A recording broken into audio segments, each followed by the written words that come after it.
To RJ classes. और आज हम लोग फिर से सेकेंड वीडियो ऑफ रिफ्लेक्शन करने वाले हैं। देखो फर्स्ट वीडियो में आपने reflection, law of reflection, terms related to reflection समझ लिए थे। अब टाइप्स ऑफ रिफ्लेक्शन की बात कर लें। देखो टाइप में दो टाइप्स है रिफ्लेक्शन का, रेगुलर रिफ्लेक्शन मतलब ये आज्ञाकारी है, रेगुलर रिफ्लेक्शन। दूसरा क्या है, इरेगुलर रिफ्लेक्शन। मतलब ये आज्ञाकारी नहीं है, इसका जहां मन वहीं जाएगा। जैसे आप घर में भी नहीं देखते हो कि एक आज्ञाकारी बेटा या बेटी जिसको जो बोला जाए वही करेगा, और कुछ नालायक निकल जाते हैं, उनको जो बोलो उसको छोड़ के बाकी सब करेंगे। तो देखो रेगुलर एंड इरेगुलर रिफ्लेक्शन समझने के पहले हमको दो सरफेस समझना होगा। सरफेस याद है ना, आपको प्लेन बताए थे, रिफ्लेक्टिंग प्लेन। तो सरफेस का मतलब क्या, जिस किसी भी ऑब्जेक्ट पे, और कैसा ऑब्जेक्ट याद है ना, रिफ्लेक्शन के लिए मेरे पास ऑपेक ऑब्जेक्ट ही चाहिए और कोई भी ऑब्जेक्ट मेरा नहीं चलेगा। तो देखो जरा सा, हम यहां बात कर रहे थे क्या सरफेस की। तो सरफेस मेरा दो तरह का सब्जेक्ट होगा, सरफेस होगा। एक तो होगा स्मूथ या प्लेन सरफेस, ये मेरा प्लेन सरफेस आ गया। और दूसरा सरफेस की जो हम बात करेंगे क्या हो जाएगा, आपके पास रफ सरफेस। ये क्या होगा, प्लेन नहीं होगा, ऊपर खाबर सरफेस होगा। अब लोग सर ऊपर खाबर का मतलब जरा जनरली समझाइए। जैसे रोड, आपका दीवार है ना, ये सारा जो आपके पास है, लकड़ी है या कुछ भी वुड है या कुछ भी है, तो ये जहां से भी रिफ्लेक्शन होके हमको चीजें दिखती है प्रॉपर्ली, तो वो सारा का सारा सरफेस कैसा है, रफ सरफेस। देखो ये भी ओपेक रहेगा, प्लेन सरफेस हो या रफ सरफेस हो, जैसे भी सरफेस हो, ये दोनों के दोनों सरफेस ही कैसे रहेंगे, ओपेक रहेंगे। ये क्या हो जाएगा, रफ सरफेस। अब देखो जरा सा होता क्या है, अगर मेरे पास प्लेन सरफेस है, यहां अगर लाइट गिरता है तो लाइट का बिहेवियर, तो रिफ्लेक्शन तो मेरा दोनों ही सरफेस से होना है। रिफ्लेक्शन मेरा इस सरफेस से भी होगा, रिफ्लेक्शन मेरा इस सरफेस से भी होगा। लेकिन अगर आप देखोगे कि दोनों ही सरफेस पे लाइट स्ट्राइक करने के बाद लाइट का जो बिहेवियर होगा रिफ्लेक्शन का, ये बिहेवियर बिल्कुल अलग होगा। जैसे मैं समझाता हूं, पहले पूरी तरह से समझा दूं, फिर मैं डेफिनेशन, डिफरेंसेस जो भी लिखना है वो हम लिखते रहेंगे। अब सपोज करो किसी प्लेन सरफेस पे अगर लाइट स्ट्राइक किया, ये लाइट स्ट्राइक किया, ये कौन सा हो गया, इंसिडेंट रे। एक मैं लिखता हूं, बाकी नहीं लिखूंगा। ये मेरा लाइट क्या, रिफ्लेक्ट किया।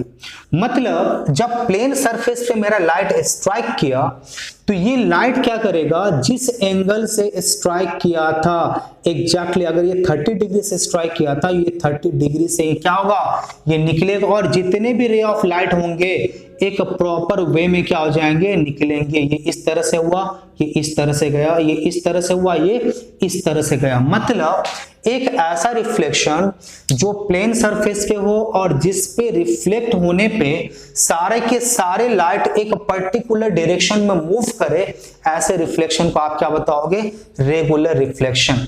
फिर से मैं समझाता हूं, तो आप रेगुलर रिफ्लेक्शन किसको बता रहे हो, एक ऐसा रिफ्लेक्शन जो मेरा प्लेन सरफेस पे हो और जिस पे स्ट्राइक करने के बाद ये सारा का सारा रे ऑफ लाइट एक पर्टिकुलर डायरेक्शन में क्या करे, मूव कर जाए।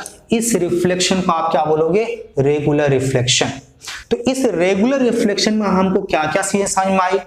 तो पहला समझ में आया क्या, कि जितने भी रे ऑफ लाइट गिरेंगे, ये सारे के सारे रे ऑफ लाइट क्या होगा, एक पर्टिकुलर डायरेक्शन में मूव करेंगे। पहली बात तो ये हो गया, क्या बोला आपने, पर्टिकुलर डायरेक्शन। चलो ये तो समझ में आ गया। फिर दूसरा बात आपने क्या किया, कि देखो ये सारे के सारे ray of light after striking, after reflection, तो आफ्टर रिफ्लेक्शन ये सारे के सारे ray of light they will become parallel to each other. कैसे हो जाएंगे, parallel to each other. Number 2, parallel to each other, ये तीसरा बात हो गया। दूसरा बात, और तीसरी बात अगर आप इसकी बात करो तो ये स्पेसिफिक डायरेक्शन में था, ये प्लेन सरफेस पे हो रहा था, तो तीसरी बात आप क्या बोल रहे हैं, ये प्लेन सरफेस पे होगा। और अगर आप चौथी बात करो तो यहां पे लाइट की इंटेंसिटी क्या होगी, ज्यादा होगी। मतलब क्या, यहां से रिफ्लेक्ट होने वाला लाइट क्या होगा, ये विजिबिलिटी सेंस ज्यादा नहीं देगा। मतलब इसकी इंटेंसिटी इतना होगी, सिर्फ एक पर्टिकुलर डायरेक्शन में होगा। देखो प्रॉपर्ली समझो, यहां से जैसे आप मिरर पे अगर आप लाइट स्ट्राइक करते हो, जब मिरर से लाइट को रिफ्लेक्ट करवाते हो, देखो सारा का सारा लाइट एक तरफ फोकस होता है और उस समय क्या होती है, लाइट की इंटेंसिटी ज्यादा होती है और ज्यादा होने की वजह से क्या होता है, आपको देखने में प्रॉब्लम आता है। तो ये सारा जो था कंडीशन, ये सारी जो चीजें थी, that is associated to the regular reflection. और देखो जरा सा इसका हम प्रैक्टिकली भी एक दो जगह यूज बताएंगे आपको। फिर आता है क्या, इरेगुलर रिफ्लेक्शन। अब देखो, अब आपके पास ये कैसा सरफेस है, आप बोलोगे रफ सरफेस। रफ हो या प्लेन हो, आपको ओपैक करना पड़ेगा, सिल्वर्ड करना पड़ेगा, कुछ भी वर्ड आप यूज कर सकते हो, पेंट करना पड़ेगा। अगर आप नहीं करते हो तो यहां मार्क्स भूल जाना। देखो दो चीजें, जब आप लाइट को स्टडी करते हो, दो चीजें, आपका सरफेस कैसा है, आपका सरफेस सिल्वर्ड है मतलब ओपैक है या ट्रांसपेरेंट है, इस बात को क्लियर मेंशन करना पड़ेगा, आपको दिखाना पड़ेगा। बोलोगे सर अगर हम यहां भूल जाए, मतलब ये हुआ कि अब ये रिफ्लेक्शन नहीं होगा, अब क्या होगा, रिफ्रैक्शन होगा, तो ये आपको देना पड़ेगा। दूसरा, जब भी आप रेक डायग्राम बना रहे हो या रिफ्लेक्शन से रिलेटेड कुछ भी डिस्कस करते हो, तो वहां आपको एरो मार्क देना बहुत जरूरी है। अगर आप एरो साइन नहीं देते हो, एरो साइन अगर आप नहीं देते हो तो फिर मार्क्स भूल जाना, किसी भी तरह का कोई मार्क्स आपको नहीं मिलेगा।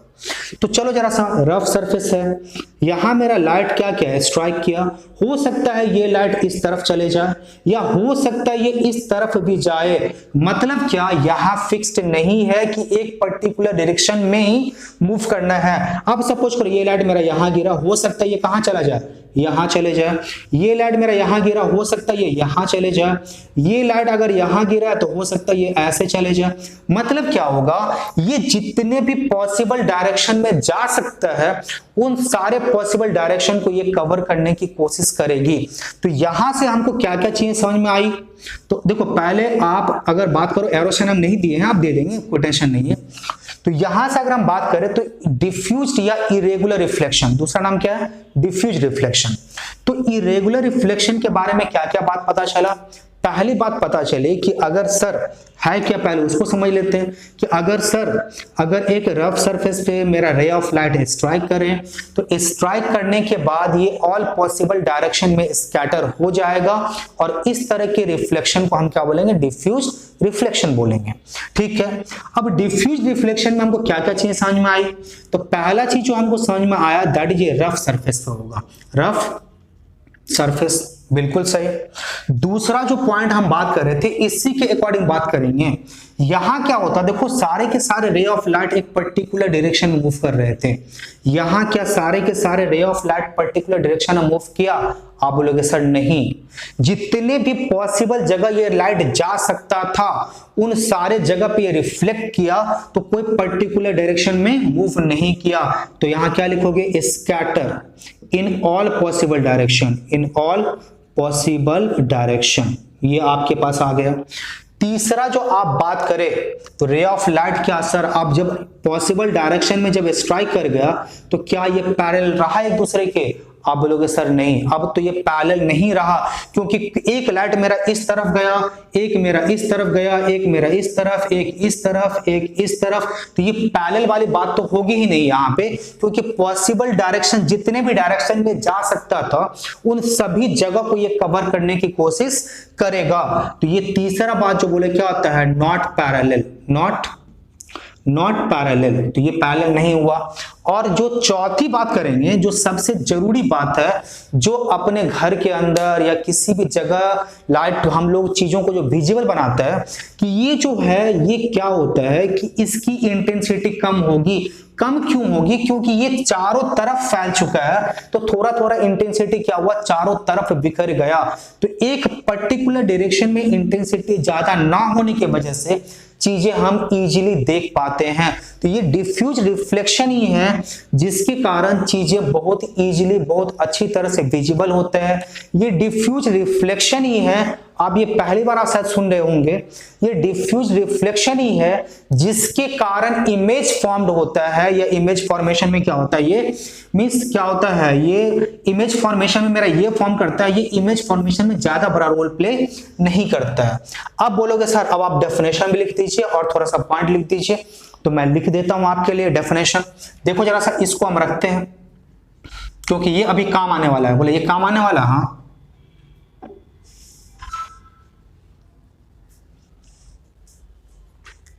आप डेफिनेशन में कैसा किसका बोलोगे पहले? Regular.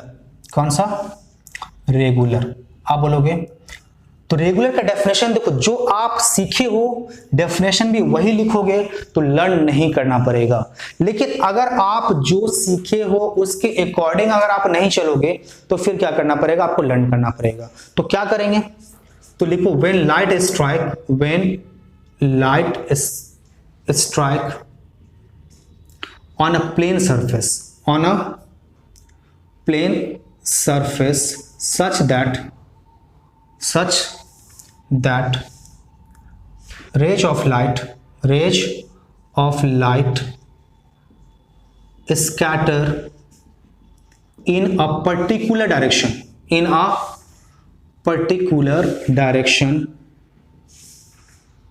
after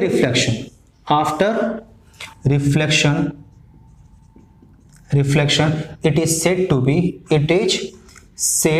to be regular reflection। क्या बोलेंगे उसको? Regular reflection. ये आपके पास निकल आया।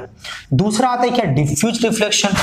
इरेगुलर जिसको बोलते हो आप, इरेगुलर या डिफ्यूज बोलते हो। डेफिनेशन हम कुछ इसी तरह से लिखेंगे, when light strike on a rough surface, when light सही से लिख देता हूं, light strike on a rough surface. कहां पे? On a rough surface such that rays of light, जैसे लिखे हो ना उसी तरह से लिखिएगा, एक डेफिनेशन में दोनों ही कवर हो जाएगा। Such that rays of light, क्या लिखो आप? Scatter in a particular direction. यहां क्या लिखोगे? Scatter in all possible direction,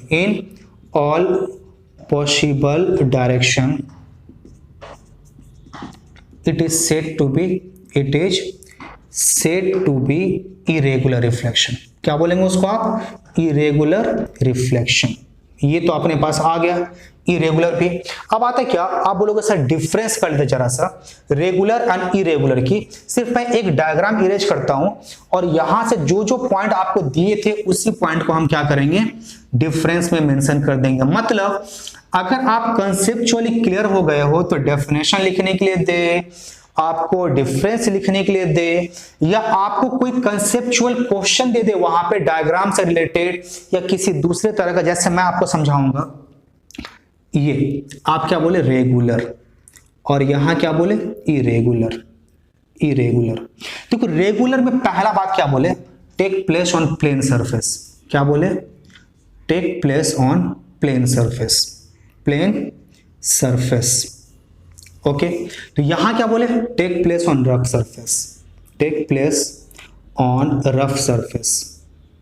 rough surface. मतलब आप जो कैरेक्टरिस्टिक लिख के रखे हो वही कैरेक्टरिस्टिक आप क्या करोगे? डिफरेंस में यूज करोगे। दूसरा, rays of light scatter in a possible direction, sorry in a particular direction. कहां पे? Particular direction. तो पर्टिकुलर डायरेक्शन में क्या हो गया? रेज ऑफ लाइट जो मेरा था ये स्कैटर हो गया। और यहां क्या हो रहा था याद है ना? Rays of light scatter in all possible direction. तो यहां लिख दो rays of light scatter in all possible direction. ये आ गया आपके पास। तीसरा जो बोले थे क्या? Rays of light become parallel to each other, rays of light remain parallel to each other. तो यहां पे क्या लिखेंगे? Rays of light remain parallel to each other, parallel to each other. और यहां क्या बोलेंगे? Rays of light are not parallel to, rays of light are not parallel to each other. अच्छा, और अगर चौथा बात अगर लिखना चाहो तो क्या, intensity of the reflected light. बस 3 काफी होता है, लेकिन अगर आप लिखना चाहो तो आप लिख देना, मैं यहां नहीं लिख रहा हूं। तो intensity of the reflected light is higher than that of the, क्या हो जाएगा आपके पास, डिमिनिश इंटेंसिटी ऑफ द, क्या हो जाएगा, डिफ्यूज रिफ्लेक्शन। अब यहां से एक क्वेश्चन आया क्या, जो सिनेमा हॉल, जो मूवी देखने जाते हो आजकल तो क्या होता है, एलईडी स्क्रीन लगा रहता है, लेकिन पहले क्या होता था, पहले कर्टन लगा, पर्दा लगा होता था, और उस पे क्या होता था, लाइट थ्रो करते थे और वहां से क्या होता, आपको पिक्चर दिखता था। तो कभी कभी क्वेश्चन आता है कि उसकी स्क्रीन को रफ रखा जाता है।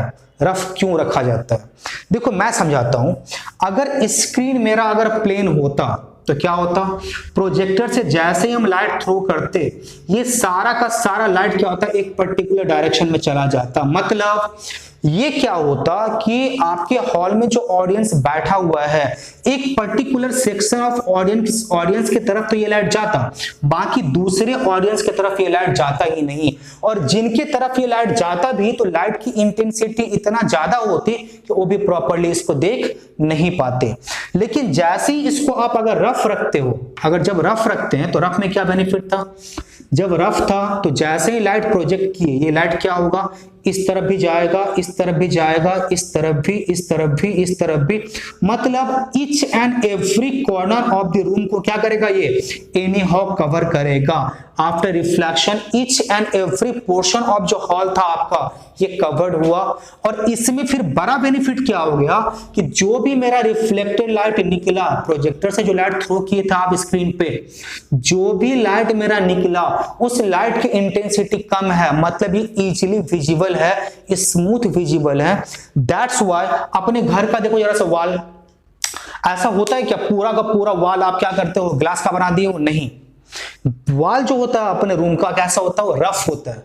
आप कभी कभी ऐसे छूओगे, ऐसे बोर्ड को देखो, बोर्ड ऐसे छूने पे तो लग रहा है क्या रफ है, लेकिन जब माइक्रोस्कोपिक स्टडी करेंगे, सॉरी छूने पे तो लग रहा है प्लेन है, लेकिन जब हम माइक्रोस्कोपिक स्टडी करेंगे तो ये देखने में पता चल जाएगा, ओ ये तो रफ है। और रफ है पता आपको, इसी कारण हम मार्कर से लिख भी पा रहे हैं। फ्रिक्शन जब समझाएंगे आपको तो वहां इस बात को हम पूरा डिटेल में डिस्कस करेंगे। तो रफ है इसलिए लाइट को प्रॉपर्ली रिफ्लेक्ट कर पाता है। आपके घर का जो वॉल है, ये वॉल भी क्या होता है, रफ है, इसीलिए लाइट ये प्रॉपर्ली रिफ्लेक्ट कर पाता है और आराम से आप घर में चीजों को देख पाते हैं। तो ये रहा अपना टाइप्स ऑफ रिफ्लेक्शन में रेगुलर, इरेगुलर। इससे जितने भी चीजें था हमने कोशिश करा है कवर करने का।